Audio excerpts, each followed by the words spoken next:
আরে আপনারা কারা সেটা বলেন না। 5 তারিখে হয়তো ঘুমিয়েছিলেন, ঘুমিয়েছিলেন, এই জন্য আমরা কারা আমাদেরকে চেনেন না। আপনারা 3 তারিখে রুমের ভিতরে ঘুমিয়েছিলেন, সেই জন্য আপনারা জানেন না আমরা কারা। আপনারা জানেন না বাড্ডার ব্রিজে কতগুলো লাশ পড়েছিল, এই জন্য আপনারা জানেন না। আপনারা জানেন না মিরপুরে কি হয়েছিল, আপনারা জানেন না। আপনারা জানেন না, আপনারা জানেন না যাত্রাবাড়িতে কি হয়েছিল, কতগুলো শহীদ হয়েছিল, সেই সংখ্যাটাও বলতে পারবেন না।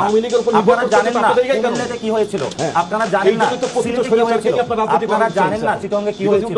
অসংখ্য মানুষের চোখগুলো কেড়ে নেওয়া হয়েছিল। ওই মানুষগুলো যখন চোখের চিকিৎসা শেষে আসবে বলবে আমরা কারা। আমরা এই বাংলাদেশকে নতুন করে স্বাধীন করেছি। আমরা হলাম তারা যারা বেগম জিয়ার জীবন 15 ইয়ার্সে যারা আপনারা মুক্ত করতে পারেন নাই। আমরা তারা যারা বেগম জিয়াকে মুক্ত করে দিয়েছি। আমরা তারা যেখানে হলো আমাদের কারণে আপনার ভাইস অ্যাক্টিং চেয়ারম্যান হলো তার মামলাগুলো উঠে। আমরা তারা যার কারণে হলো আমরা তারা